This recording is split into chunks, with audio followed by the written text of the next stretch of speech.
naturellement d'investigation qu'il a fallu conduire et nous l'avons réalisé. Vous êtes sous un endroit un peu magique. Ici, il y avait un mur de refend, pour ceux qui connaissent bien la culture, donc nous avons été obligés de mettre des IPN, et je ne remercierai jamais assez Aurélie Filippetti, lorsqu'elle était ministre de la Culture, qui a permis que ce mur de refend disparaisse, de manière à ce que cette offre culturelle soit proposée. En ce jour, moi j'ai une pensée particulière pour celui qui a eu cette idée de lancer ce prix des grands espaces, Maurice Doucet. Je suis heureux d'ailleurs qu'il porte toujours son nom. J'ai une pensée particulière pour Jacques Camus. Et voilà Anne-Marie qui arrive. Ma chère Anne-Marie, viens, on va te dire un mot sur Maurice. Maurice qui était, comme vous le savez, prix de culture. Et puis Jacques Camus qui a été un grand journaliste. Et je disais à Jean-Marc Providence il y a quelques jours que j'ai eu la chance de le rencontrer, qui était jeune élu régional et qui est parti de ces hommes qui ont laissé une trace indélébile parmi les journalistes, et je pense qu'Éric Moine ne me contredira pas. Donc c'est un bel après-midi. Merci à Jean-Marc d'avoir été le grand organisateur de ce beau prix. Ce beau prix, vous savez, des prix littéraires, il n'y en a pas beaucoup.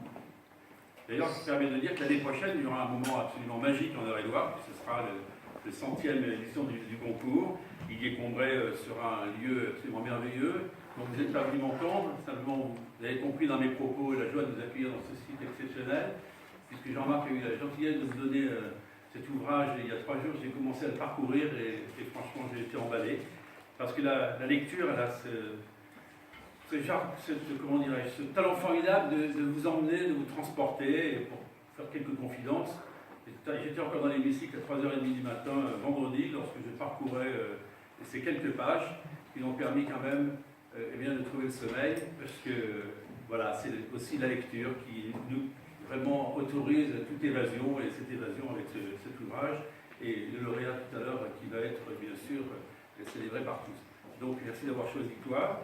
Une pensée encore pour tous ceux qui, grâce à leur plume, nous transportent tout au long de l'année. Ce talent littéraire, ce n'est pas un talent qui est partagé par tout le monde, mais ceux qui ont la chance de l'avoir, et bien de le faire justement partager avec tous les autres, et c'est quelque chose d'exceptionnel. Voilà, donc maintenant, sans plus attendre, je remercie encore Jean-Marc Providence, tous les partenaires qui nous accompagnent pour ce prix littéraire, et puis un dernier petit clin d'œil. Je pense que Jean-Louis Baudron va arriver, le président de la communauté de communes du Cœur de Beauce, puisqu'il y a quelques années, nous avons initié également un prix littéraire beaucoup plus modeste, prix de la Beauce et du Dinois, l'espace où, bien sûr, c'est Jean-Claude Ponson qui avait été celui qui avait imaginé et créé ce prix, et on a transformé, laissé ensemble.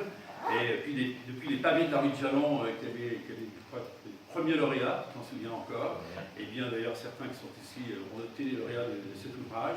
Et on a également un prix littéraire pour les jeunes, parce qu'on souhaitait qu'il puisse y avoir dans le collège, dans les lycées, et bien l'émulation à dire aux jeunes, prenez cette plume, utilisez-la, évadez-vous, faites partager vos émotions et vos sensibilités. Et cette année, c'est Jean-Michel Blanquer qui a accepté d'être le parrain de cette belle opération. Voilà, la culture, c'est ce qui nous réunit. La culture, n'oublions pas que c'est ce qui permet dans ce lien exceptionnel entre les hommes et les femmes. Et la culture, c'est ce qui reste lorsque tout est oublié, comme disait Édouard Herriot, partageons cette culture.